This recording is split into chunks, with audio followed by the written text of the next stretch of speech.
Hello, good morning.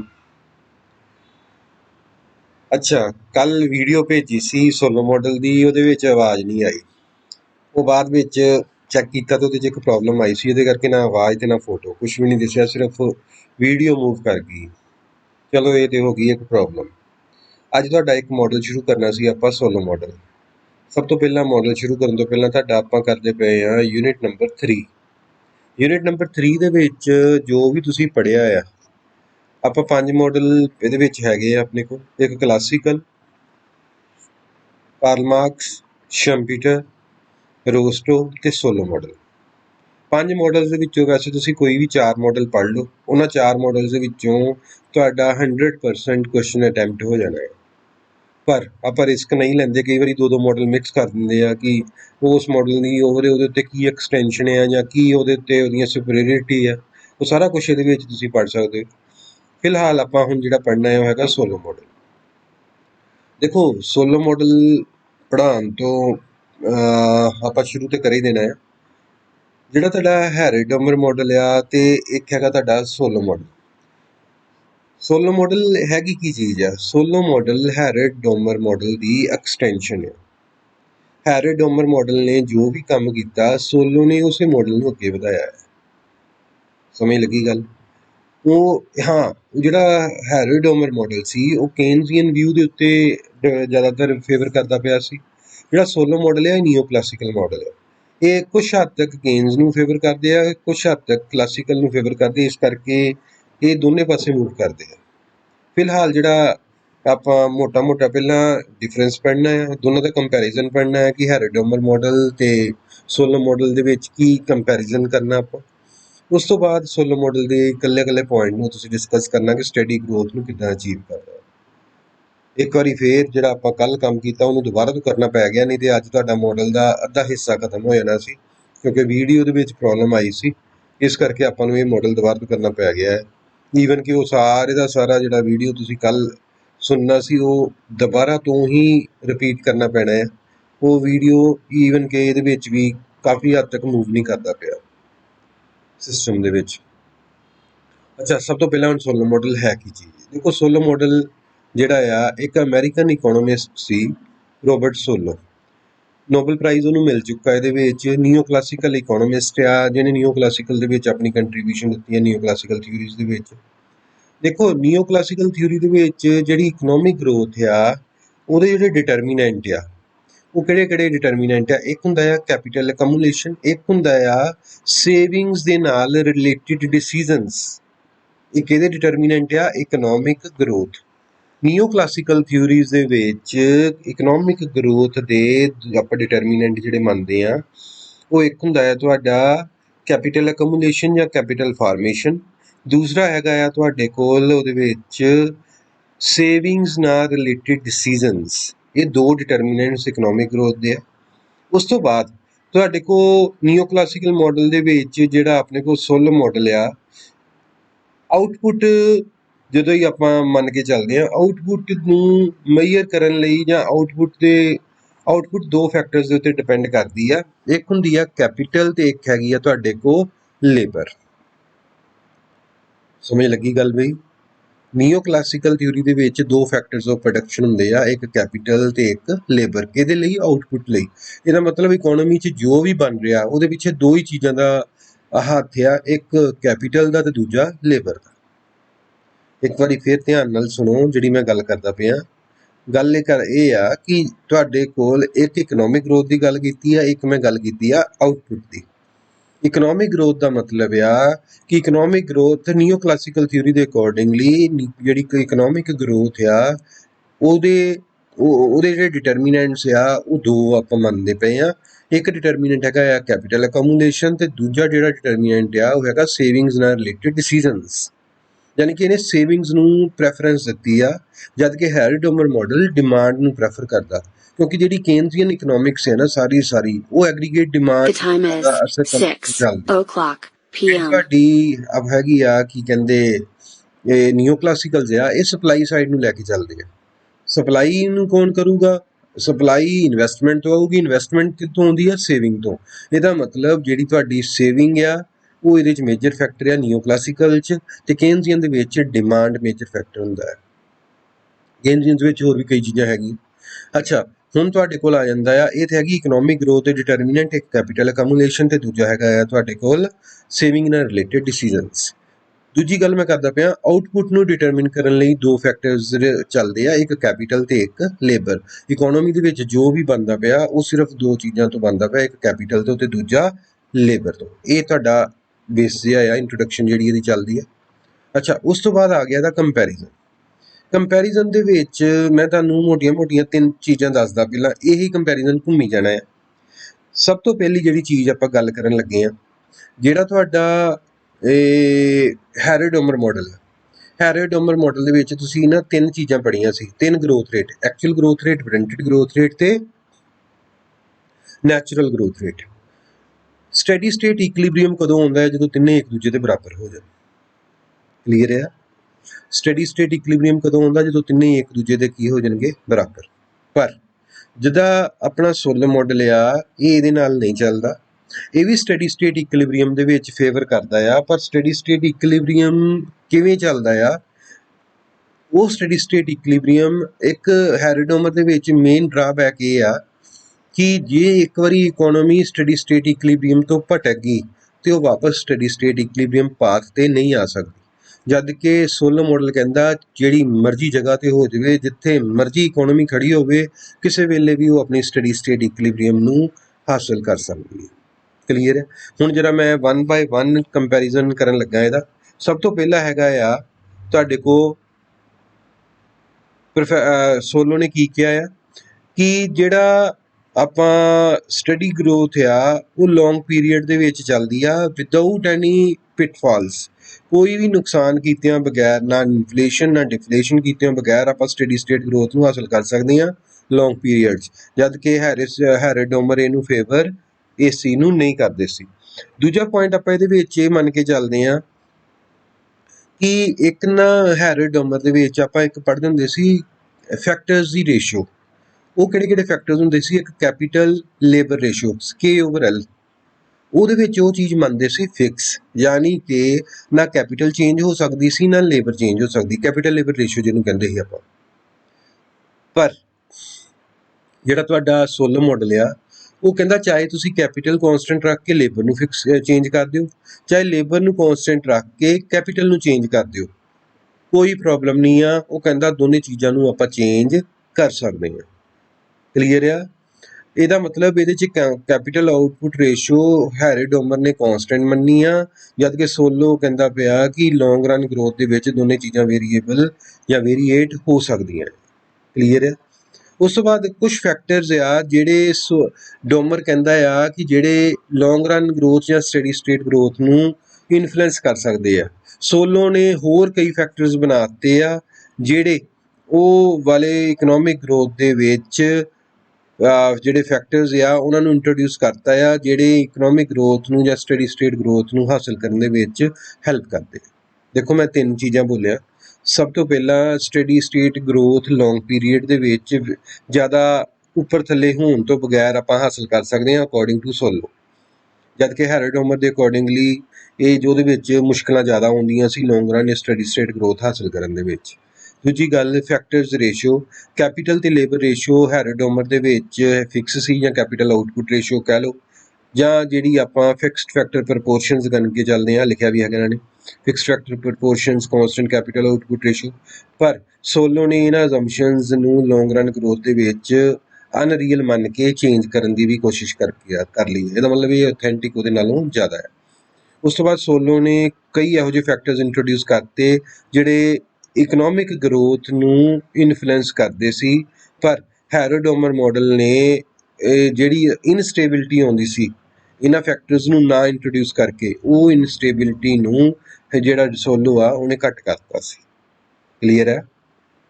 ਉਸ ਤੋਂ ਬਾਅਦ ਜਿਹੜਾ ਆਪਣਾ ਟੈਕਨੀਕਲ ਕੋਫੀਸ਼ੀਐਂਟਸ ਆ, ਜਾਂ ਮੈਂ ਤੁਹਾਨੂੰ ਇਹਦੇ ਵਿੱਚ ਇੱਕ ਹੋਰ ਗੱਲ ਕਰਦਾ ਕਿ ਤੁਹਾਡੇ ਕੋਲ ਹੈਰੋਡੋਮਰ ਮਾਡਲ ਦੇ ਵਿੱਚ ਮੈਂ ਤੁਹਾਨੂੰ ਹੁਣੇ ਗੱਲ ਕੀਤੀ ਸੀ GAN, actual growth rate, warranted growth rate ਤੇ ਨੈਚੁਰਲ ਗਰੋਥ ਰੇਟ। ਇਹ ਤਿੰਨੇ ਬਰਾਬਰ ਹੁੰਦੀਆਂ ਸੀ ਤੇ ਆਪਾਂ ਸਟੱਡੀ ਸਟੇਟ ਗਰੋਥ ਨੂੰ ਅਚੀਵ ਕਰਦੇ ਸੀ। ਤੇ ਇਹਨਾਂ ਤੋਂ ਜਦੋਂ ਆਪਾਂ ਭਟਕ ਜਾਂਦੇ ਸੀ, ਚਾਹੇ G greater than GW ਹੋ ਜਾਏ, ਚਾਹੇ GN greater than GW ਹੋ ਜਾਏ, ਤਿੰਨਾਂ ਦੇ ਵਿੱਚ ਕੋਈ ਡਿਫਰੈਂਸ ਆ ਜਾਂਦਾ ਸੀ ਤੇ ਆਪਾਂ ਇਕੋਨਮੀ ਦੇ ਵਿੱਚ ਸਟੱਡੀ ਸਟੇਟ ਪਾਥ ਨੂੰ ਅਚੀਵ ਨਹੀਂ ਕਰ ਸਕਦੇ ਸੀ। ਕਲੀਅਰ। ਅੱਛਾ, ਹੁਣ ਪ੍ਰੋਬਲਮ ਕੀ ਆ, ਉਹ ਜਿਹੜਾ ਹੈਰੋਡੋਮਰ ਹੈ ਉਹ ਕਹਿੰਦਾ ਚਾਹੇ ਤੁਸੀਂ ਜਿਹੜਾ ਇਕਲੀਬ੍ਰੀਅਮ ਹੈ ਉਹਦੇ ਸੱਜੇ ਪਾਸੇ ਚੱਲ ਜਾਓ, ਰਾਈਟ ਸਾਈਡ ਤੇ ਚੱਲ ਜਾਓ, ਚਾਹੇ ਉਹ ਲੈਫਟ ਸਾਈਡ ਤੇ ਮੂਵ ਕਰ ਜਾਓ। ਇੱਕ ਵਾਰੀ ਤੁਸੀਂ ਇਕਲੀਬ੍ਰੀਅਮ ਨੂੰ ਛੱਡਤਾ, ਉਸ ਤੋਂ ਬਾਅਦ ਵਾਪਸ ਉਸ ਪਾਥ ਤੇ ਇਕੋਨਮੀ ਨਹੀਂ ਆ ਸਕਦੀ according to Harrod and Domar model. ਪਰ ਸੋਲੋ ਮਾਡਲ ਕਹਿੰਦਾ ਆ ਕਿ ਚਾਹੇ ਆਪਾਂ ਰਾਈਟ ਸਾਈਡ ਤੇ ਮੂਵ ਕਰ ਜਾਈਏ, ਚਾਹੇ ਲੈਫਟ ਸਾਈਡ ਤੇ ਕਰ ਜਾਈਏ, ਚਾਹੇ ਰਸਤੇ ਦੇ ਵਿੱਚ ਹੋ ਜਾਵੇ, ਚਾਹੇ ਰਸਤੇ ਤੋਂ ਪਹਿਲਾਂ ਹੋ ਜਾਵੇ, ਇਕੋਨਮੀ ਕਿਹੜੇ ਮਰਜ਼ੀ ਪੁਆਇੰਟ ਤੇ ਇਕਲੀਬ੍ਰੀਅਮ ਦੇ ਵਿੱਚ ਦੁਬਾਰਾ ਤੋਂ ਆਪਣੇ ਆਪ ਨੂੰ ਲੈ ਕੇ ਆ ਸਕਦੀ ਹੈ। ਇਹਦੇ ਵਿੱਚ ਕੋਈ ਵੀ ਪ੍ਰੋਬਲਮ ਨਹੀਂ ਹੈਗੀ। ਇਹ ਓਥੈਂਟਿਕ ਜ਼ਿਆਦਾ ਹੈ ਉਹਦੇ ਨਾਲ। ਹੁਣ ਇੱਕ ਤੁਹਾਨੂੰ ਨਾ ਮੈਂ ਲੇਮੈਨ ਲੈਂਗੁਏਜ ਵਿੱਚ ਸੌਖਾ ਜਿਹਾ ਤੁਹਾਨੂੰ ਤਰੀਕਾ ਦੱਸਦਾ, ਜਿਹਦੇ ਨਾਲ ਤੁਹਾਨੂੰ ਇਹ ਕਦੀ ਭੁੱਲੂਗਾ ਨਹੀਂ ਕਿ ਹੈਰੋਡੋਮਰ ਤੇ ਸੋਲੋ ਮਾਡਲ ਦੀ ਇੱਕ ਕੀ ਖਾਸੀਅਤ ਹੈ। ਝਟਕਾ ਤਰੀਕਾ ਜਿਹਨੂੰ ਕਹਿੰਦੇ, ਪਰ ਇਹਨੂੰ ਪੇਪਰ 'ਚ ਨਾ ਲਿਖਿਓ। ਮੈਂ ਫਿਰ ਕਹਿੰਦਾ ਪੇਪਰ ਲਿਖਣ ਲਈ ਇਹ ਗੱਲ ਨਹੀਂ ਹੈਗੀ, ਸਮਝਣ ਲਈ ਇਹ ਗੱਲ ਹੈਗੀ ਆ। ਐਗਜ਼ਾਮਪਲ ਦੇ ਤੌਰ ਤੇ ਹੈਰੋਡੋਮਰ ਕਹਿੰਦਾ ਜਿਹੜੀ ਇਕੋਨਮੀ ਆ, ਉਹ ਕਹਿੰਦਾ ਨਹੀਂ ਆ, ਮੈਂ ਅਜ਼ਿਊਮ ਕਰਦਾ ਪਿਆ ਕਿ ਤੁਸੀਂ ਸਮਝਣ ਲਈ ਤੁਹਾਡੇ ਸੌਖਾ ਹੋ ਜਾਊਗਾ। ਹੈਰੋਡੋਮਰ ਦੇ ਅਕੋਰਡਿੰਗਲੀ ਜਿਹੜੀ ਇਕੋਨਮੀ ਆ ਉਹ ਟ੍ਰੇਨ ਆ, ਤੇ ਸੋਲੋ ਦੇ ਲਈ ਜਿਹੜੀ ਇਕੋਨਮੀ ਉਹ ਇੱਕ ਬੱਸ ਆ। ਸਮਝ ਗਏ? ਟ੍ਰੇਨ ਦਾ ਮਤਲਬ ਜਿਹੜੀ ਜਗ੍ਹਾ ਤੇ ਟ੍ਰੇਨ ਕਿਤੇ ਤੇ ਚੱਲਦੀ ਹੈ, ਇੱਕ ਟਰੈਕ ਤੇ। ਟਰੈਕ ਦਾ ਮਤਲਬ ਜੇ ਟ੍ਰੇਨ ਆਪਣੇ ਟਰੈਕ ਤੋਂ ਉਤਰ ਜੇ, ਵਾਪਸ ਉਹ ਟਰੈਕ ਤੇ ਨਹੀਂ ਆ ਸਕਦੀ। ਕਲੀਅਰ ਆ? ਇਹਦਾ ਮਤਲਬ ਅਕੋਰਡਿੰਗ ਟੂ ਹੈਰਡ ਤੇ ਡੋਮਰ, ਜੇ ਇਕੋਨਮੀ ਆਪਣੇ ਰਸਤੇ ਤੋਂ ਮਿਸਪਲੇਸ ਹੋ ਗਈ, ਆਪਣੇ ਟਰੈਕ ਤੋਂ ਮਿਸਪਲੇਸ ਹੋ ਗਈ, ਤਾਂ ਵਾਪਸ ਉਸ ਜਗ੍ਹਾ ਦੇ ਉੱਤੇ ਨਹੀਂ ਆ ਸਕਦੀ। ਕਲੀਅਰ ਆ? ਤੁਹਾਨੂੰ ਇਹ ਗੱਲ ਸਮਝ ਲੱਗ ਗਈ ਹੋਣੀ ਹੈ। ਯਾਨੀ ਕਿ ਅਕੋਰਡਿੰਗ ਟੂ ਹੈਰਡ ਡੋਮਰ ਇਕੋਨਮੀ ਆਪਣੀ ਇੱਕ ਟ੍ਰੇਨ ਜਾਂ ਟ੍ਰੇਨ ਦੇ ਟਰੈਕ ਵਾਂਗ ਚੱਲਦੀ ਹੈ। ਕਲੀਅਰ? ਅੱਛਾ, ਹੈਰੋਡੋਮਰ ਦੇ ਅਕੋਰਡਿੰਗਲੀ ਮੈਂ ਕਿਹਾ ਬੱਸ ਕਿਤੇ ਚੱਲਦੀ ਹੈ, ਸੜਕ ਤੇ। ਸੜਕ ਤੇ ਇੱਧਰ ਵੀ ਮਿੱਟੀ ਆ, ਸੜਕ ਦੇ ਇੱਧਰ ਵੀ ਮਿੱਟੀ ਆ। ਹੁਣ ਸਪੋਜ਼ ਕਰੋ ਜੇ ਬੱਸ ਕੱਚੇ ਤੇ ਲੱਥ ਵੀ ਗਈ ਆ, ਦੁਬਾਰਾ ਤੋਂ ਸੜਕ ਤੇ ਆ ਹੀ ਸਕਦੀ ਹੈ, ਚਾਹੇ ਉਹ ਸੱਜੇ ਪਾਸੇ ਉਤਰ ਜੇ, ਚਾਹੇ ਉਹ ਖੱਬੇ ਪਾਸੇ ਉਤਰ ਜਾਵੇ। ਇਹਦਾ ਮਤਲਬ according to Harrod Domar economy as a train ਤੇ ਟ੍ਰੇਨ ਦਾ ਟਰੈਕ, ਇਸੇ ਤਰ੍ਹਾਂ ਹੀ according to Solow economy serve as a bus road. ਇਹਦਾ ਮਤਲਬ ਇਕੋਨਮੀ ਅਕੋਰਡਿੰਗ ਟੂ ਟ੍ਰੇਨ ਇੱਕ ਵਾਰੀ ਟਰੈਕ ਤੋਂ ਉਤਰ ਗਈ, ਵਾਪਸ ਉਹ ਨਹੀਂ ਆ ਸਕਦੀ। ਇਕੋਨਮੀ ਐਜ਼ ਅ ਬੱਸ ਜਾਂ ਰੋਡ, ਜੇ ਉਤਰ ਵੀ ਗਈ ਹੈ ਦੁਬਾਰਾ ਤੋਂ ਉਸ ਸੜਕ ਦੇ ਉੱਤੇ ਚੜ੍ਹ ਸਕਦੀ ਹੈ, ਕੋਈ ਪ੍ਰੋਬਲਮ ਨਹੀਂ। ਇਹ ਗੱਲ ਮੈਨੂੰ ਲੱਗਦਾ ਤੁਹਾਨੂੰ ਸਮਝ ਲੱਗ ਗਈ ਹੋਣੀ। ਅੱਛਾ, ਉਸ ਤੋਂ ਬਾਅਦ ਆ ਗਿਆ ਤੁਹਾਡੇ ਕੋਲ ਅਗਲਾ ਪੁਆਇੰਟ। ਤੁਸੀਂ ਉਹਦੇ ਵਿੱਚ ਇੱਕ ਚੀਜ਼ ਪੜ੍ਹੀ ਸੀ ਕਿ ਹੈਰੋਡੋਮਰ ਦੇ ਵਿੱਚ ਕਿ GW ਤੇ GN ਦਾ relation, warranted rate of growth ਤੇ ਨੈਚੁਰਲ ਰੇਟ ਆਫ ਗਰੋਥ ਪੜ੍ਹਿਆ ਸੀ ਨਾ। ਰਿਕੁਆਇਰਡ ਕੈਪੀਟਲ ਤੇ ਐਕਚੁਅਲ ਜਿਹੜੀ ਤੁਸੀਂ ਇਨਵੈਸਟ ਕੀਤੀ ਹੈ ਜਾਂ ਪੋਟੈਂਸ਼ੀਅਲ ਹੈ ਜਿਹੜਾ। ਹੁਣ ਵਾਰੰਟਡ ਤੇ ਨੈਚੁਰਲ ਗਰੋਥ ਰੇਟ ਤੁਸੀਂ ਪੜ੍ਹਿਆ ਹੋਣਾ, GN greater then GW, GN less than GW, interaction between growth rates ਪੜ੍ਹੀਆਂ ਸੀ ਆਪਾਂ। ਜਦੋਂ GN ਗ੍ਰੇਟਰ ਦੈਨ GW ਹੁੰਦਾ ਆ ਤੇ ਇਕੋਨਮੀ ਇਨਫਲੇਸ਼ਨ ਆਪਣਾ ਇਨਫਲੇਸ਼ਨ ਨੂੰ ਮਹਿਸੂਸ ਕਰਦੀ ਆ। ਜਦੋਂ GN ਲੈਸ ਦੈਨ GW ਹੋਵੇ ਤੇ ਇਕੋਨਮੀ 'ਚ ਕੀ ਹੁੰਦਾ, ਆਪਣੇ ਕੋਲ ਡਿਫਲੇਸ਼ਨ ਦਿਸਣ ਲੱਗ ਪੈਂਦੀ।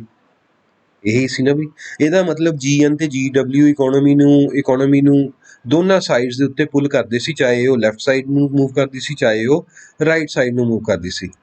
ਪਰ ਜਿਹੜਾ ਤੁਹਾਡਾ ਹੈਗਾ ਆ ਸੋਲੋ ਮਾਡਲ, ਉਹਦੇ ਵਿੱਚ ਉਹਨੇ ਇੱਕ ਚੀਜ਼ ਮੰਨੀ ਆ, GW GN ਦੀ ਕੋਈ ਪ੍ਰੋਬਲਮ ਨਹੀਂ, ਉਹਨੇ ਮੰਨਿਆ ਆ ਕੈਪੀਟਲ ਤੇ ਲੇਬਰ। ਕੈਪੀਟਲ ਤੇ ਲੇਬਰ, ਮੈਂ ਤੁਹਾਨੂੰ ਇੱਕ ਪੁਆਇੰਟ ਪਹਿਲਾਂ ਪੜ੍ਹਾਉਂਦਾ ਪਿਆ ਸੀ, ਕੈਪੀਟਲ ਤੇ labour ratio according to Harrod Domar is fixed, but according to Solow model capital can be change, also labour can be change. ਇਹਦਾ ਮਤਲਬ ਤੁਸੀਂ ਕੈਪੀਟਲ ਵੀ ਚੇਂਜ ਕਰ ਸਕਦੇ ਹੋ, ਤੁਸੀਂ ਲੇਬਰ ਵੀ ਚੇਂਜ ਕਰ ਸਕਦੇ ਹੋ ਅਕੋਰਡਿੰਗ ਟੂ ਸੋਲੋ, ਤੇ ਅਕੋਰਡਿੰਗ ਟੂ ਹੈਰੋਡੋਮਰ ਤੁਸੀਂ ਚੇਂਜ ਨਹੀਂ ਕਰ ਸਕਦੇ। ਅੱਛਾ, ਜਦੋਂ ਆਪਾਂ ਚੇਂਜ ਕਰ ਸਕਦੇ ਹਾਂ, ਇਹਦਾ ਮਤਲਬ ਜੇ ਕੈਪੀਟਲ ਫਿਕਸ ਹੈ ਲੇਬਰ ਵਧਾਤੀ, ਜੇ ਲੇਬਰ ਫਿਕਸ ਹੈ ਕੈਪੀਟਲ ਵਧਾਤੀ ਜਾਂ ਘਟਾਤੀ, ਇਹਦਾ ਮਤਲਬ ਤੁਸੀਂ ਇੱਕ ਫੈਕਟਰ ਨੂੰ ਦੂਜੇ ਨਾਲ ਕੀ ਕਰ ਲਿਆ, ਸਬਸਟੀਟਿਊਟ ਕਰਤਾ। ਇਹਦਾ ਮਤਲਬ ਦੋਨਾਂ ਦੇ ਵਿੱਚ ਕੀ ਆ, ਸਬਸਟੀਟਿਊਸ਼ਨ ਆ ਕੈਪੀਟਲ ਤੇ ਲੇਬਰ ਦੇ ਲਈ। ਚਾਹੇ ਲੇਬਰ ਨੂੰ ਕੈਪੀਟਲ ਲਈ ਸਬਸਟੀਟਿਊਟ ਕਰ ਲਓ, ਚਾਹੇ ਕੈਪੀਟਲ ਨੂੰ ਲੇਬਰ ਦੇ ਲਈ ਸਬਸਟੀਟਿਊਟ ਕਰ ਲਓ ਅਕੋਰਡਿੰਗ ਟੂ ਸੋਲੋ। पर अकॉर्डिंग टू हैरी डोमर ਆਪਾਂ ਪੜਿਆ GN greater than GN less than ਉਹ ਫੋਰਸਿਸ ਪੁੱਲ ਕਰਦੀਆਂ ਇਕਨੋਮੀ ਨੂੰ ਜਾਂ ਡਿਫਲੇਸ਼ਨ ਵੱਲ ਜਾਂ ਇਨਫਲੇਸ਼ਨ ਵੱਲ ਜਾਂ ਪ੍ਰਾਈਸਿਸ ਰਾਈਜ਼ ਕਰ ਦੇਣਗੀਆਂ ਜਾਂ ਪ੍ਰਾਈਸਿਸ ਨੂੰ ਕੀ ਕਰ ਦੇਣਗੀਆਂ ਲੋ ਕਰ ਦੇਣਗੀਆਂ ਕਲੀਅਰ ਹੈ। ਅੱਛਾ ਉਸ ਤੋਂ ਬਾਅਦ ਇਹ ਜਿਹੜੇ ਪੁਆਇੰਟ ਦੁਬਾਰਾ ਤੋਂ ਹੀ ਆਏ ਆ ਤੁਸੀਂ ਇਹਨਾਂ ਨੂੰ ਇੱਕ ਵਾਰੀ ਜ਼ਰੂਰ ਪੜ੍ਹ ਲਿਓ। ਜਿਹੜਾ ਪਹਿਲਾ ਪੁਆਇੰਟ ਆ ਉਹਦੇ ਵਿੱਚ ਬ੍ਰੈਂਟਡ ਦੇ ਨੈਚੁਰਲ ਗਰੋਥ ਰੇਟ ਦੀ ਅਜ਼ੰਪਸ਼ਨ ਆ ਕਿ ਉਹ ਬਰਾਬਰ ਹੋਣੀਆਂ ਚਾਹੀਦੀਆਂ ਤੇ ਇਕੋਨਮੀ ਨੂੰ ਕਦੀ ਇੱਧਰ ਖਿੱਚਦੀਆਂ ਕਦੀ ਉੱਧਰ ਖਿੱਚਦੀਆਂ।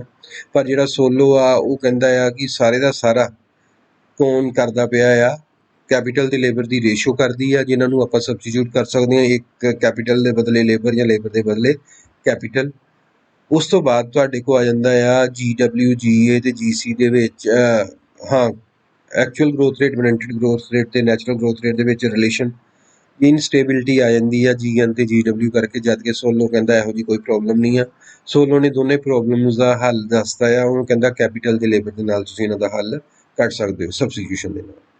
ਇਹ ਤੇ ਹੈਗਾ ਸੀ ਆਪਣੇ ਕੋਲ ਬੇਸਿਕ ਕੰਪੈਰੀਜ਼ਨ ਕਿਹਦਾ ਆਪਣੇ ਕੋਲ ਹੈਰੀ ਡੋਮਰ ਤੇ ਸੋਲੋ ਦਾ।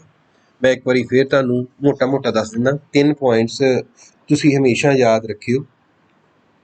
ਸਭ ਤੋਂ ਪਹਿਲਾ ਪੁਆਇੰਟ ਜਿਹੜੇ ਇਹਨਾਂ ਨੇ ਵਧਾਏ ਵੀ ਆ ਸਭ ਤੋਂ ਪਹਿਲਾ ਪੁਆਇੰਟ ਇਹਦਾ ਹੈਗਾ ਆ ਕਿ GW ਤੇ GN according to Harrod Domar model ਆਪਸ 'ਚ ਬਰਾਬਰ ਹੁੰਦੇ ਆ ਤੇ ਇਕੋਨੋਮੀ ਇਸ ਤੋਂ ਇੱਥੇ ਹੀ ਸਟੱਡੀ ਸਟੇਟ ਇਕੁਇਲਿਬਰੀਅਮ 'ਚ ਹੁੰਦੀ ਆ ਜਦੋਂ ਤਿੰਨੇ ਗਰੋਥ ਰੇਟਸ ਆਪਸ ਦੇ ਵਿੱਚ ਕੀ ਹੋ ਜਾਂਦੀਆਂ ਬਰਾਬਰ।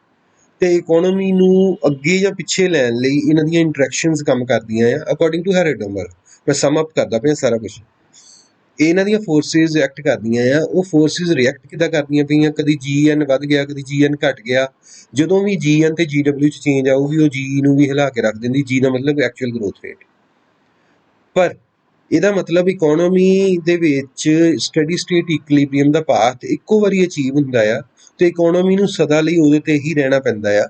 ਪਰ ਜੇ ਉਹ ਇਕੋਨੋਮੀ ਦਾ ਪਾਥ ਸਟੱਡੀ ਸਟੇਟ ਇਕੁਇਲਿਬਰੀਅਮ ਦਾ ਪਾਥ ਇੱਕ ਵਾਰੀ ਇਕੋਨੋਮੀ ਭਟਕ ਗਈ ਜਾਂ ਇੱਕ ਵਾਰੀ ਉਸ ਟਰੈਕ ਤੋਂ ਲੱਥ ਗਈ ਤੇ ਦੁਬਾਰਾ ਤੋਂ ਉਸ ਟਰੈਕ ਦੇ ਉੱਤੇ ਇਕੋਨੋਮੀ ਵਾਪਸ ਨਹੀਂ ਆ ਸਕਦੀ according to Harrod and Domar model. Clear ਹੈ।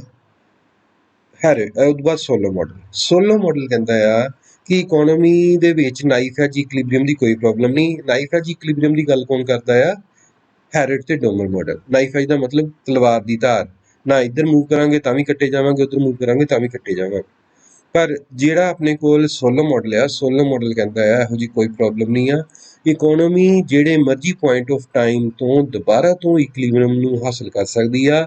ਸਟੱਡੀ ਸਟੇਟ ਪਾਥ ਨੂੰ ਦੁਬਾਰਾ ਤੋਂ ਅਚੀਵ ਕੀਤਾ ਜਾ ਸਕਦਾ ਆ। ਕੋਈ ਵੀ ਪ੍ਰੋਬਲਮ ਨਹੀਂ ਚਾਹੇ ਉਹ ਰਾਈਟ ਸਾਈਡ ਵੱਲ ਡਾਈਵਰਟ ਹੋ ਜਾਵੇ ਚਾਹੇ ਉਹ ਲੈਫਟ ਸਾਈਡ ਵੱਲ ਡਾਈਵਰਟ ਹੋ ਜਾਏ। ਤੁਹਾਨੂੰ ਰਾਈਟ ਤੇ ਲੈਫਟ ਦਾ ਸੋਲੋ ਦਾ ਪਤਾ ਨਹੀਂ ਆ। ਚਾਹੇ ਇਨਵੈਸਟਮੈਂਟ ਸੇਵਿੰਗ ਨਾਲੋਂ ਜ਼ਿਆਦਾ ਹੋ ਜਾਏ ਚਾਹੇ ਇਨਵੈਸਟਮੈਂਟ ਰਿਕੁਆਇਰਡ ਨਾਲੋਂ ਘੱਟ ਹੋ ਜਾਵੇ ਤੁਹਾਨੂੰ ਅੱਗੇ ਜਾ ਕੇ ਡਾਇਗਰਾਮਸ ਤੋਂ ਪਤਾ ਲੱਗਣਾ ਹੈ। ਅੱਛਾ ਦੂਜਾ ਪੁਆਇੰਟ ਇਹ ਹੈਗਾ ਸੀ ਆਪਣੇ ਕੋਲ ਕੈਪੀਟਲ ਤੇ ਲੇਬਰ ਰੇਸ਼ੋ ਯਾਨੀ ਕਿ ਕੈਪੀਟਲ ਆਊਟਪੁੱਟ ਰੇਸ਼ੋ ਜਾਂ ਫਿਕਸਡ ਕੈਪੀਟਲ ਜਿਹੜੀਆਂ ਪ੍ਰਪੋਰਸ਼ਨ ਸੀ ਉਹ ਕੌਣ ਅਜ਼ਿਊਮ ਕਰਦਾ ਪਿਆ ਸੀ ਹੈਰਡ ਤੇ ਡੋਮਰ ਮਾਡਲ। ਉਹ ਕਹਿੰਦੇ ਆ ਕਿ ਕੈਪੀਟਲ ਲੇਬਰ ਰੇਸ਼ੋ ਫਿਕਸ ਹੁੰਦੀਆਂ ਨਾ ਕੈਪੀਟਲ ਚੇਂਜ ਹੋ ਸਕਦੀ ਨਾ ਲੇਬਰ ਨਾ ਵੇਰੀਏਬਲਸ ਘੱਟ ਸਕਦੇ ਨਾ ਵੱਧ ਸਕਦੇ ਕਿਉਂਕਿ ਉਹ ਇੱਕੋ ਇਕੁਇਲਿਬਰੀਅਮ ਮੰਨ ਕੇ ਚੱਲੇ ਤੇ ਰਿਜਿਡ ਆ। ਯਾਨੀ ਕਿ ਹੈਰਡ ਡੋਮਰ ਮਾਡਲ ਰਿਜਿਡਿਟੀ ਤੇ ਬੇਸ ਆ ਸੋਲੋ ਮਾਡਲ ਰਿਜਿਡਿਟੀ ਤੇ ਨਹੀਂ ਫਲੈਕਸੀਬਿਲਿਟੀ ਤੇ ਬੇਸ ਆ। ਪਰ ਜਿਹੜਾ ਸੋਲੋ ਮਾਡਲ ਕਹਿੰਦਾ ਕੈਪੀਟਲ ਵੀ ਚੇਂਜ ਹੋ ਸਕਦੀ ਹੈ ਲੇਬਰ ਵੀ ਚੇਂਜ ਹੋ ਸਕਦੀ ਆ। ਦੋਨੇ ਫੈਕਟਰਸ ਇੱਕ ਦੂਜੇ ਦੇ ਨਾਲ ਆਪਾਂ ਕੀ ਕਰ ਸਕਦੇ ਹਾਂ ਸਬਸਟੀਟਿਊਟ ਕਰ ਸਕਦੇ ਹਾਂ। ਬੇਸਿਕ ਤੇ ਇਹੀ ਦੋ ਆਪਾਂ ਪੜ੍ਹੀਆਂ ਆ ਐਂਡ ਤੱਕ ਕਲੀਅਰ ਆ। ਇਹ ਦੋਨੇ ਅਜ਼ੰਪਸ਼ਨਸ ਜਿਹੜੀਆਂ ਤੁਸੀਂ ਪੜ੍ਹੀਆਂ ਆ ਅਜ਼ੰਪਸ਼ਨਸ ਕਹਿ ਲਓ ਜਾਂ ਦੋਨਾਂ ਦਾ ਕੰਪੈਰੀਜ਼ਨ ਪੜ੍ਹਿਆ ਆ। ਉਸ ਤੋਂ ਬਾਅਦ ਤੁਹਾਡੇ ਕੋਲ ਆ ਗਿਆ ਆ ਇੱਕ ਇਹਦੇ ਵਿੱਚ ਜਿਹੜੀ ਮੈਂ ਬੋਲੀ ਨਹੀਂ ਆ ਜੇ ਤੁਸੀਂ ਐਡ ਕਰਨੀ ਤੇ ਕਰ ਲਿਓ। ਅਕੋਰਡਿੰਗ ਟੂ ਹੈਰਡ ਤੇ ਡੋਮਰ ਸੇਵਿੰਗ ਇਜ਼ ਨਾਟ ਔਰ ਇਕੁਅਲ ਟੂ ਇਨਵੈਸਟਮੈਂਟ। ਹੈਰਡ ਡੋਮਰ ਦੇ ਵਿੱਚ ਸੇਵਿੰਗ ਇਨਵੈਸਟਮੈਂਟ ਦੇ ਬਰਾਬਰ ਵੀ ਹੋ ਸਕਦੀ ਆ ਤੇ ਨਹੀਂ ਵੀ ਹੋ ਸਕਦੀ। ਯਾਨੀ ਕਿ ਸਾਰੇ ਦੇ ਸਾਰੇ ਸੇਵਿੰਗ ਕਰਨ ਵਾਲੇ ਇਨਵੈਸਟਰਸ ਨਹੀਂ ਹੁੰਦੇ ਅਕੋਰਡਿੰਗ ਟੂ ਹੈਰਡ ਡੋਮਰ। ਸਾਰੇ ਬੰਦੇ ਜਿਹੜੇ ਸੇਵਿੰਗ ਕਰਦੇ ਆ ਉਹ ਇਨਵੈਸਟ ਨਹੀਂ ਕਰਦੇ। ਮੈਂ ਬਾਰ-ਬਾਰ ਕਹਿੰਦਾ ਪਿਆ ਹੈਰਡ ਦੇ ਵਿੱਚ ਜ਼ਰੂਰੀ ਨਹੀਂ ਆ ਕਿ ਸਾਰੇ ਹੀ ਸੇਵਿੰਗ ਇਨਵੈਸਟਮੈਂਟ ਦੇ ਬਰਾਬਰ ਹੋਵੇ ਹੋ ਵੀ ਸਕਦੀ ਆ ਪਰ ਜ਼ਰੂਰੀ ਨਹੀਂ ਆ। ਪਰ ਸੋਲੋ ਦੇ ਵਿੱਚ ਆਪਾਂ ਇਹ ਮੰਨ ਕੇ ਚੱਲਦੇ ਹਾਂ ਕਿ saving is equal to investment ਯਾਨੀ ਕਿ ਜਿੰਨੀ ਵੀ ਸੇਵਿੰਗ ਕਰਨ ਵਾਲੇ ਬੰਦੇ ਉਹ ਸਾਰੇ ਕੀ ਹੁੰਦੇ ਆ investors. Saving is equal to investment according to Solow model. ਇਹਦੇ ਵਿੱਚ ਮੈਂਸ਼ਨ ਨਹੀਂ ਸੀ ਇੱਕ ਜਿਹੜੀ ਸਿਮਿਲੈਰਿਟੀ ਆਪਾਂ ਨੂੰ ਦੇਖਣ ਨੂੰ ਮਿਲਦੀ ਆ ਉਹ ਹੈਗੀ ਆ, ਚਾਹੇ ਹੈਰੀਡੋਮਰ ਮਾਡਲ ਹੋ ਜਾਵੇ ਚਾਹੇ ਤੁਹਾਡਾ ਮਾਡਲ ਹੋ ਜਾਵੇ ਸੋਲੋ ਦਾ, ਪਾਪੂਲੇਸ਼ਨ ਐਕਸੋਜੀਨੀਅਸਲੀ ਹੀ ਡਿਟਰਮਿਨ ਹੁੰਦੀ ਆ। ਪਾਪੂਲੇਸ਼ਨ ਕਿਹੜੀ ਹੁੰਦੀ ਆ? ਐਕਸੋਜੀਨੀਅਸਲੀ ਡਿਟਰਮਿਨ। ਐਕਸੋਜੀਨੀਅਸ ਤੇ ਐਂਡੋਜੀਨੀਅਸ ਦੋ ਤਰ੍ਹਾਂ ਦੇ ਵੇਰੀਏਬਲਸ ਹੁੰਦੇ ਆ। ਐਂਡੋਜੀਨੀਅਸ ਉਹ ਹੁੰਦੇ ਆ ਜਿਹੜੇ ਵਿਦ ਇਨ ਦਾ ਸਿਸਟਮ ਆਪਾਂ ਡਿਟਰਮਿਨ ਕਰਦੇ ਆ, ਐਕਸੋਜੀਨੀਅਸ ਹੁੰਦੇ ਆ ਆਊਟਸਾਈਡ ਦਾ ਸਿਸਟਮ। ਮਾਡਲ ਬਣਾਇਆ, ਮਾਡਲ ਦੇ ਵਿੱਚ ਆਪਾਂ ਜਿਹੜੇ ਫੈਕਟਰਸ ਲੱਭ ਸਕਦੇ ਆ, ਜਿਨ੍ਹਾਂ ਨੂੰ ਚੇਂਜ ਕਰ ਸਕਦੇ ਆ, ਉਹ ਹੁੰਦੇ ਆ ਐਂਡੋਜੀਨੀਅਸ। ਜਿਨ੍ਹਾਂ ਨੂੰ ਆਪਾਂ ਮਾਡਲ ਦੇ ਵਿੱਚ ਚੇਂਜ ਨਹੀਂ ਕਰ ਸਕਦੇ, ਜਿਨ੍ਹਾਂ ਤੇ ਮਾਡਲ ਦਾ ਕੋਈ ਵੀ ਕੰਟਰੋਲ ਨਹੀਂ ਹੁੰਦਾ, ਉਹਨਾਂ ਫੈਕਟਰਸ ਨੂੰ ਕਹਿੰਦੇ ਆਪਾਂ ਐਕਸੋਜੀਨੀਅਸ ਫੈਕਟਰਸ। ਹੈਰੀਡੋਮਰ ਨੇ ਵੀ ਕਿਹਾ ਆ ਕਿ ਤੁਹਾਡਾ ਜਿਹੜਾ ਪਾਪੂਲੇਸ਼ਨ ਆ ਜਾਂ ਲੇਬਰ ਫੋਰਸ ਵੀ ਕਹਿ ਸਕਦੇ ਹੋ ਪਾਪੂਲੇਸ਼ਨ, ਉਹ ਐਕਸੋਜੀਨੀਅਸ ਫੈਕਟਰ ਆ, ਯਾਨੀ ਕਿ ਉਹਦੇ ਤੇ ਕੰਟਰੋਲ ਨਹੀਂ ਹੈਗਾ। ਪਾਪੂਲੇਸ਼ਨ ਤੇ ਕੰਟਰੋਲ ਇੰਟਰਨਲ ਨਹੀਂ ਆ, ਪਾਪੂਲੇਸ਼ਨ ਦਾ ਕੰਟਰੋਲ ਮਾਡਲ ਦੇ ਵਿੱਚ ਨਹੀਂ ਹੈਗਾ। ਜਿਹੜਾ ਤੁਹਾਡਾ ਸੋਲੋ ਆ ਉਹ ਵੀ ਇਹੀ ਕਹਿੰਦਾ ਕਿ ਪਾਪੂਲੇਸ਼ਨ ਜਿਹੜਾ ਕਿਹੜਾ ਫੈਕਟਰ ਆ, ਐਕਸੋਜੀਨੀਅਸ। ਐਕਸੋਜੀਨੀਅਸ ਦਾ ਮਤਲਬ ਆਊਟਸਾਈਡ ਦਾ ਸਿਸਟਮ ਔਰ ਜਿਹਦੇ ਤੇ ਮਾਡਲ ਦਾ ਕੋਈ ਵੀ ਕੰਟਰੋਲ ਨਾ ਹੋਵੇ। ਕਲੀਅਰ ਹੈ? ਅੱਛਾ, ਇੱਕ ਇਹਨਾਂ ਦੀ ਸਿਮਿਲੈਰਿਟੀ ਹੋਰ ਮੰਨੀ ਆ, ਉਹ ਹੈਗੀ ਆ saving is a function of income. Harrod ਤੇ ਡੋਮਰ ਨੇ ਵੀ ਇਹੀ ਕਿਹਾ ਆ saving is a function of income, ਤੇ ਸੋਲੋ ਨੇ ਵੀ ਕਿਹਾ saving is a function of income. Clear ਆ? ਸੇਵਿੰਗ ਨੂੰ ਕੌਣ ਇਫੈਕਟ ਕਰਦਾ ਆ? ਇਨਕਮ। ਇਨਕਮ ਜ਼ਿਆਦਾ ਹੋਊਗੀ ਸੇਵਿੰਗ ਜ਼ਿਆਦਾ ਹੋਊਗੀ, ਇਨਕਮ ਘੱਟ ਹੋਊਗੀ ਸੇਵਿੰਗ ਵੀ ਘੱਟ ਹੋਊਗੀ। ਡਿਪੈਂਡ ਕਿਤੇ ਕਰਦਾ? ਪ੍ਰੋਪੈਂਸਿਟੀ ਟੂ ਸੇਵ। ਤੁਹਾਡੀ ਜੇ ਸੇਵ ਕਰਨ ਦੀ ਸ਼ਮਤਾ ਜ਼ਿਆਦਾ ਆ ਤੇ ਤੁਸੀਂ ਸੇਵਿੰਗ ਜ਼ਿਆਦਾ ਕਰੋਗੇ, ਜੇ ਤੁਹਾਡੀ ਸੇਵਿੰਗ ਕਰਨ ਦੀ ਸ਼ਮਤਾ ਘੱਟ ਆ ਤੇ ਤੁਸੀਂ ਕੀ ਕਰੋਗੇ? ਸੇਵਿੰਗ ਵੀ ਘੱਟ ਕਰੋਗੇ ਆਊਟ ਆਫ ਇਨਕਮ। ਕਲੀਅਰ ਹੈ? ਅੱਛਾ, ਇਹ ਤੇ ਹੈਗੇ ਸੀ ਇਹਦੇ ਫੈਕਟਰ। ਹੁਣ ਆਪਣੇ ਕੋਲ ਨਾ ਜਿਹੜਾ ਸੋਲੋ ਮਾਡਲ ਆ ਇਹ 3 ਹਿੱਸਿਆਂ 'ਚ ਕੰਮ ਕਰਦਾ ਆ। 3 ਹਿੱਸੇ ਕਿਹੜੇ ਕਿਹੜੇ ਹੁੰਦੇ ਆ? ਇੱਕ ਹੁੰਦਾ ਆ ਆਪਾਂ ਜਿਹੜਾ ਸੋਲੋ ਦੇ ਵਿੱਚ ਫੈਕਟਰਸ ਡਿਟਰਮਿਨ ਕਰਨੇ ਆ। ਇੱਕ ਹੁੰਦਾ ਆ ਕੈਪੀਟਲ, ਇੱਕ ਹੁੰਦੀ ਹੈ ਲੇਬਰ, ਇੱਕ ਹੈਗੀ ਆ ਟੈਕਨੋਲੋਜੀ। ਕੈਪੀਟਲ, ਲੇਬਰ ਤੇ ਟੈਕਨੋਲੋਜੀ। ਕੈਪੀਟਲ ਤੇ ਲੇਬਰ ਦੇ ਵਿੱਚ ਕਈ ਲਿਮਿਟੇਸ਼ਨਸ ਆ ਸਕਦੀਆਂ ਆ, ਕੋਈ ਵੱਧ ਗਈ ਕੋਈ ਘੱਟ ਗਈ। ਇਕੋਨੋਮੀ ਦੇ ਵਿੱਚ ਕੈਪੀਟਲ ਹੋ ਸਕਦਾ ਉਨੀ ਨਾ ਹੋਵੇ ਜਿੰਨੀ ਆਪਾਂ ਨੂੰ ਚਾਹੀਦੀ ਆ। ਲੇਬਰ ਮੈਨ ਪਾਵਰ, ਕੀ ਪਤਾ ਆਪਣੇ ਕੋਲ ਉਨੀ ਪਾਪੂਲੇਸ਼ਨ ਹੀ ਨਾ ਹੋਵੇ ਕਿ ਆਪਾਂ ਉਨੀ ਪਾਵਰ ਜਨਰੇਟ ਕਰ ਸਕੀਏ ਮੈਨ ਪਾਵਰ ਦੀ। ਇਹਦਾ ਮਤਲਬ ਇਹ ਹੋਇਆ ਕਿ ਕੈਪੀਟਲ ਤੇ ਲੇਬਰ ਕਿਸੇ ਹੱਦ ਤੱਕ ਕੀ ਹੁੰਦੇ ਆ? ਲਿਮਿਟਿਡ। ਪਰ ਜਿਹੜੀ ਟੈਕਨੋਲੋਜੀ ਹੈ, ਟੈਕਨੋਲੋਜੀ ਇਹੋ ਜਿਹਾ ਫੈਕਟਰ ਹੈ ਜਿਹਦੇ ਨਾਲ ਆਪਾਂ ਪ੍ਰੋਡਕਸ਼ਨ ਵਧਾ ਸਕਦੇ ਹਾਂ। ਜੇ ਕੈਪੀਟਲ ਤੇ ਲੇਬਰ ਲਿਮਿਟਿਡ ਵੀ ਹੋਣ ਤਾਂ ਵੀ ਆਪਾਂ ਟੈਕਨੋਲੋਜੀ ਨੂੰ ਵਧਾ ਕੇ ਪ੍ਰੋਡਕਸ਼ਨ ਨੂੰ ਕੀ ਕਰ ਸਕਦੇ ਹਾਂ? ਇਨਕਰੀਜ਼ ਕਰ ਸਕਦੇ ਹਾਂ। ਕਲੀਅਰ ਹੈ? ਇਹ 3 ਫੈਕਟਰਸ ਯਾਦ ਰੱਖਿਓ, ਕੈਪੀਟਲ, ਲੇਬਰ ਤੇ ਟੈਕਨੀਕ ਜਾਂ ਟੈਕਨੋਲੋਜੀ। ਹੁਣ ਇਹਦੇ ਨਾਲ ਆ ਗਈਆਂ ਅਜ਼ੰਪਸ਼ਨਸ। ਅਜ਼ੰਪਸ਼ਨਸ, ਪਹਿਲੀ ਅਜ਼ੰਪਸ਼ਨ ਕੀ ਹੈ? ਜਿਹੜਾ ਆਪਣਾ ਸੋਲੋ ਮਾਡਲ ਹੈ ਉਹ ਕਹਿੰਦਾ ਲੀਨੀਅਰ ਪ੍ਰੋਡਕਸ਼ਨ ਫੰਕਸ਼ਨ ਇੱਕ ਲੀਨੀਅਰ ਫੰਕਸ਼ਨ ਹੁੰਦਾ ਜਿਹਦੇ ਵਿੱਚ ਆਊਟਪੁੱਟ ਕਿਹਦਾ ਫੰਕਸ਼ਨ ਆ? ਕੈਪੀਟਲ ਤੇ ਲੇਬਰ ਦਾ।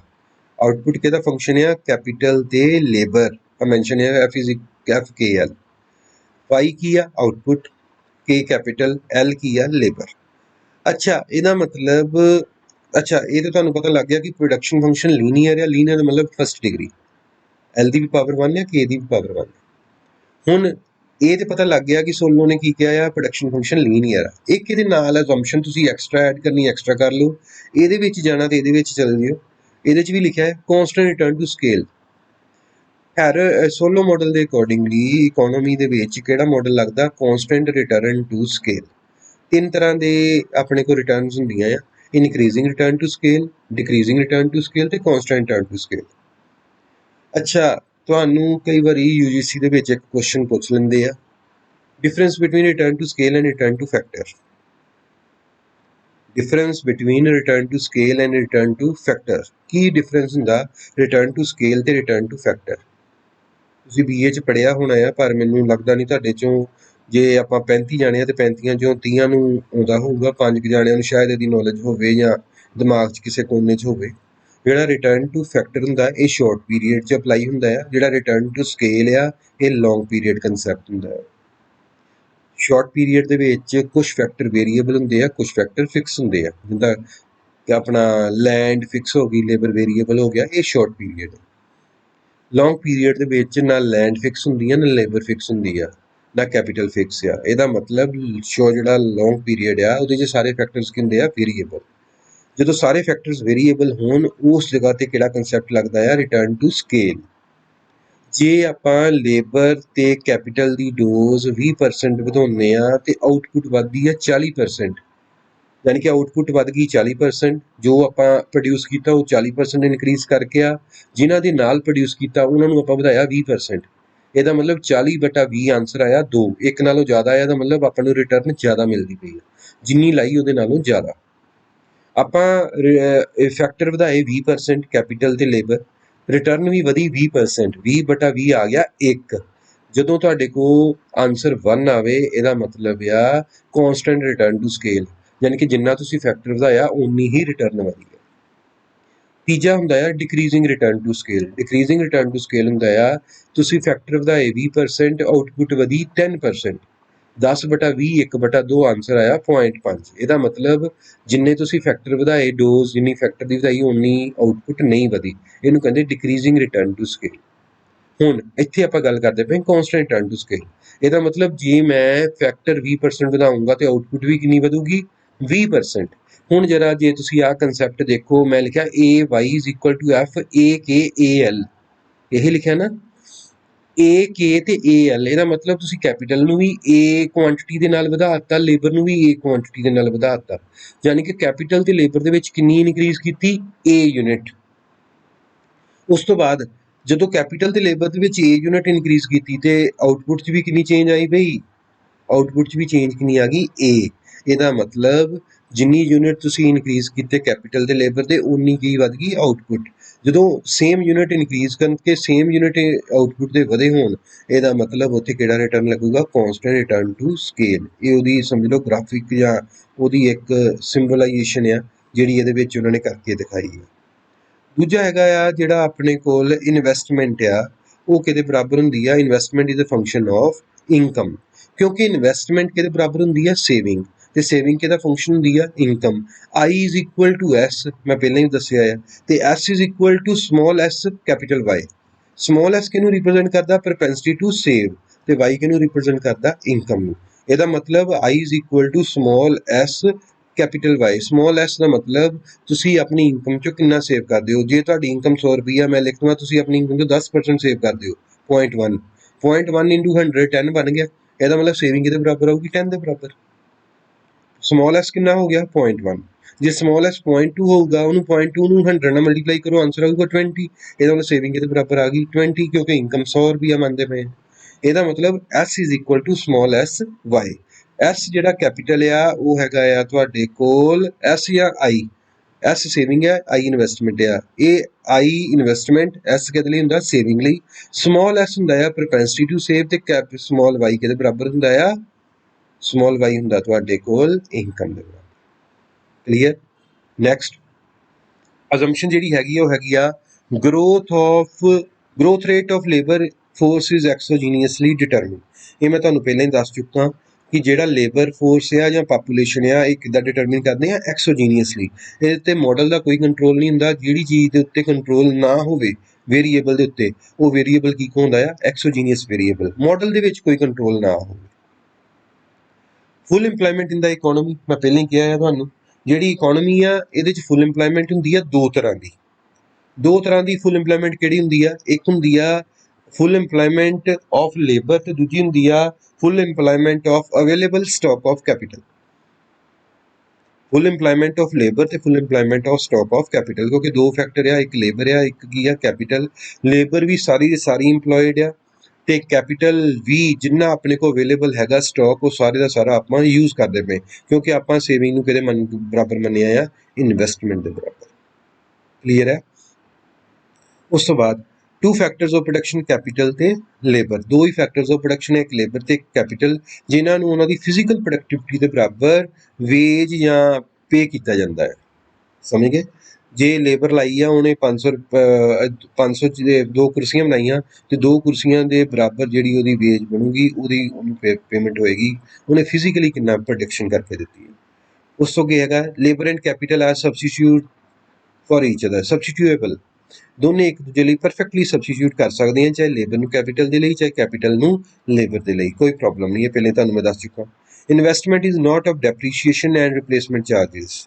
ਜਿਹੜੀ ਇਨਵੈਸਟਮੈਂਟ ਆ ਉਹ ਪ੍ਰੋਡਕਟਿਵਿਟੀ ਵਧਾਉਣ ਲਈ ਹੁੰਦੀ ਆ, ਨਾ ਕਿ ਉਹ ਟੁੱਟ ਭੱਜ ਨੂੰ ਪੂਰਾ ਕਰਨ ਲਈ ਜਾਂ ਰਿਪਲੇਸਮੈਂਟ ਚਾਰजेस ਦੇ ਲਈ ਹੁੰਦੀ ਹੈ। ਕੜਾਈ ਰੱਖੀ ਆ ਆਪਾਂ ਸਮੋਸਿਆਂ ਲਈ, ਚੁੱਕਣ ਲੱਗਿਆ ਕੜਾਈ ਟੁੱਟ ਗਈ, ਉਹਦਾ ਕੁੰਡਾ ਲਵਾਇਆ ਆ, ਉਹ ਇਨਵੈਸਟਮੈਂਟ ਨਹੀਂ ਹੈਗੀ, ਉਹ ਡੈਪਰੀਸ਼ੀਏਸ਼ਨ ਹੈ। ਇਨਵੈਸਟਮੈਂਟ ਜਿਹੜੀ ਆ ਉਹ ਨਵੀਂ ਕੜਾਈ ਤੇ ਹੋ ਸਕਦੀ ਹੈ, ਪੁਰਾਣੀ ਕੜਾਈ ਨੂੰ ਕੁੰਡੇ ਲਗਾਉਣ ਲਈ ਨਹੀਂ ਹੁੰਦੀ, ਉਹ ਡੈਪਰੀਸ਼ੀਏਸ਼ਨ ਹੀ ਰਹਿਣੀ। ਇੱਥੇ ਆਪਾਂ ਇਨਵੈਸਟਮੈਂਟ ਨੂੰ ਇਹ ਮੰਨਦੇ। Next, technical progress does not influence the productive and efficiency of labour. ਕਹਿੰਦਾ ਜੇ ਟੈਕਨੋਲੋਜੀ ਆਉਣ ਦੇ ਨਾਲ ਲੇਬਰ ਦੀ ਨਾ ਤੇ ਪ੍ਰੋਡਕਟਿਵਿਟੀ ਤੇ ਕੋਈ ਫਰਕ ਪੈਂਦਾ ਹੈ, ਨਾ ਹੀ ਉਹਦੀ ਐਫੀਸ਼ੀਐਂਸੀ ਤੇ ਫਰਕ ਪੈਂਦਾ ਹੈ। ਯਾਨੀ ਕਿ ਜਿਹੜਾ ਟੈਕਨੋਲੋਜੀ ਆ ਉਹ independent of labour productivity and efficiency. Technology ਦਾ ਇਹਨਾਂ ਨਾਲ ਕੋਈ ਵੀ ਲੇਬਰ ਦੀ ਐਫੀਸ਼ੀਐਂਸੀ ਨਾਲ ਕੋਈ ਵੀ ਲਿੰਕ ਨਹੀਂ ਹੈਗਾ। ਪ੍ਰਾਈਸ ਵੇਜ ਇੰਟਰਸਟ ਫਲੈਕਸੀਬਲ ਆ, ਪ੍ਰਾਈਸ ਵਧਣ ਘਟਣ ਦਾ ਤੇ ਵੇਜ ਦੇ ਨਾਲ ਇਹ ਦੋਨੇ ਫਲੈਕਸੀਬਲ ਚੱਲਦਾ ਆ, ਵੱਧ ਵੀ ਸਕਦੇ ਘੱਟ ਵੀ ਸਕਦੇ, ਰਿਜਿਡ ਨਹੀਂ ਹੈਗੇ। Available stock capital stock is fully utilise. ਮੈਂ ਪਹਿਲਾਂ ਹੀ ਕਹਿ ਚੁੱਕਾ ਹਾਂ, ਫੁੱਲ ਇੰਪਲੋਇਮੈਂਟ ਦੇ ਵਿੱਚ ਜਿਹੜਾ ਅਵੇਲੇਬਲ ਕੈਪੀਟਲ ਸਟਾਕ ਹੈ ਉਹ ਫੁੱਲੀ ਇੰਪਲੋਇਡ ਹੁੰਦਾ ਹੈ। ਫੁੱਲੀ ਇੰਪਲੋਇਡ ਦਾ ਮਤਲਬ ਫੁੱਲੀ ਯੂਟੀਲਾਈਜ਼, ਜਿੰਨਾ ਹੈਗਾ ਸਾਰੇ ਦਾ ਸਾਰਾ ਯੂਜ਼ ਹੋ ਰਿਹਾ ਹੁੰਦਾ। ਇਹਦੇ ਨਾਲ ਤੁਹਾਡੀਆਂ ਅਜ਼ੰਪਸ਼ਨਸ ਤੱਕ ਦਾ ਕੰਮ ਖਤਮ ਹੋ ਗਿਆ ਹੈ। ਬਾਕੀ ਕੰਮ ਜਿਹੜਾ ਆ ਉਹ ਹੁਣ ਮੈਂ ਕਰਾਊਂਗਾ ਤੁਹਾਨੂੰ ਮੰਡੇ। ਅੱਜ ਦਾ ਲੈਕਚਰ ਆਪਣਾ ਖਰਾਬ ਹੋ ਗਿਆ ਆ, ਉਹਦੇ ਲਈ ਇੱਕ ਵਾਰੀ ਫੇਰ ਮੈਂ ਸੌਰੀ ਕਿ ਜਿਹੜਾ ਤੁਹਾਡਾ ਉਹ ਚੱਲਿਆ ਨਹੀਂ। ਕੱਲ ਇਹ ਚੀਜ਼ ਸਾਰੀ ਦੀ ਸਾਰੀ ਮੈਂ ਅੱਗੇ ਕਰ ਚੁੱਕਾ ਹਾਂ, ਅੱਜ ਉਹਨੂੰ ਦੁਬਾਰਾ ਤੋਂ ਕੀਤਾ ਹੈ। ਤੁਸੀਂ ਹੁਣ ਇਹਨੂੰ ਚੰਗੀ ਤਰ੍ਹਾਂ ਸੁਣ ਲਿਓ, ਇਹ ਮਾਡਲ ਇੰਪੋਰਟੈਂਟ ਬਹੁਤ ਆ ਤੇ ਇਹ ਆਮ ਤੁਹਾਨੂੰ ਜਦੋਂ ਤੁਸੀਂ ਆਪਣੀਆਂ ਬੁੱਕਸ ਵਿੱਚ ਪੜ੍ਹਨਾ ਹੋਣਾ ਨਹੀਂ ਹੈ। ਇੱਕ ਚੀਜ਼ ਹੋਰ, ਇਹ ਮਾਡਲ ਨੂੰ ਬੁੱਕ 'ਚੋਂ ਪੜ੍ਹਨਾ ਤੇ ਲਿਖਣਾ ਬੜਾ ਔਖਾ ਆ। ਤੁਹਾਨੂੰ ਜੋ ਮੈਂ ਮਾਡਲ ਦਾ ਇਹਦੇ ਵਿੱਚ ਲਿਖਦਾ ਪਿਆ ਮਟੀਰੀਅਲ, ਇਹੀ ਮਟੀਰੀਅਲ ਨੂੰ ਪੇਪਰ 'ਚ ਛਾਪ ਆਓ ਤਾਂ ਵੀ ਤੁਹਾਡਾ ਕੰਮ ਬਣ ਜਾਣਾ। ਬੜਾ ਹੀ ਸੌਖੇ ਤਰੀਕੇ ਨਾਲ ਤੁਹਾਨੂੰ ਮੈਂ ਮਾਡਲ ਕਰਾਉਣਾ ਆ, ਸਾਰੀਆਂ ਡਾਇਗਰਾਮਸ ਦੇ ਨਾਲ। ਬਹੁਤਾ ਜ਼ਿਆਦਾ ਖਲਾਰਾ ਜੇ ਤੁਸੀਂ ਬੁੱਕ 'ਚ ਕਰੋਗੇ ਤਾਂ ਖਲਾਰਾ ਬਹੁਤ ਜ਼ਿਆਦਾ ਆ ਇਸ ਮਾਡਲ ਦਾ। ਕਦੇ ਮੈਂ 2-3 ਦਿਨ ਤੁਹਾਨੂੰ ਬ੍ਰੇਕ ਵੀ ਦੇ ਦਿੱਤੀ ਆ ਕਿ ਕਈ ਵਾਰੀ ਵੀਡੀਓ ਦੇਖ ਦੇਖ ਕੇ ਆਪਾਂ ਅੱਕ ਜਾਂਦੇ ਹਾਂ ਕਿ ਬਾਰ-ਬਾਰ ਪਤਾ ਨਹੀਂ ਕਿੰਨਾ ਕੁ ਪੜ੍ਹਨਾ ਪੈਂਦਾ ਪਿਆ। ਤਦੇ ਮੈਂ ਪਹਿਲੇ ਯੂਨਿਟ ਦੇ ਆਖਰੀ ਪਾਰਟ 'ਤੇ 2-3 ਦਿਨ ਦੀ ਬ੍ਰੇਕ ਲੈ ਲਈ। ਹੁਣ ਤੁਸੀਂ ਫਿਰ ਬ੍ਰੇਕ ਤੋਂ ਬਾਅਦ ਐਕਟਿਵ ਹੋ ਜਾਣਾ ਆ। ਇਹ ਮਾਡਲ ਨੂੰ 2 ਤੋਂ 3 ਦਿਨ ਲੱਗਣੇ ਆ ਆਪਣੇ। ਕੱਲ੍ਹ ਥੋੜ੍ਹਾ ਜਿਹਾ ਪੋਰਸ਼ਨ ਸ਼ਾਇਦ ਸੋਮਵਾਰ ਵੀ ਖਤਮ ਹੋ ਸਕਦਾ ਹੈ, ਪਰ ਟਾਈਮ ਕਈ ਵਾਰੀ ਅੱਧੇ ਘੰਟੇ ਤੋਂ ਵੱਧ ਜਾਂਦਾ ਹੈ। ਇਸ ਕਰਕੇ ਥੋੜ੍ਹਾ ਜਿਹਾ ਤੁਸੀਂ ਸਾਥ ਦਿਓ ਅਤੇ ਇਹਨੂੰ ਥੋੜ੍ਹਾ ਜਿਹਾ ਚੰਗੀ ਤਰ੍ਹਾਂ ਪੜ੍ਹ ਲਿਓ। ਇਹ ਆਮ ਨੋਰਮਲ ਲੋਕਾਂ ਨੂੰ ਯਾਦ ਨਹੀਂ ਰਹਿੰਦਾ ਮਾਡਲ। ਇਹਦੇ ਨਾਲ ਹੀ ਬਾਕੀ ਕੰਮ ਅੱਗੇ ਕਰਾਂਗੇ ਆਪਾਂ। Thank you.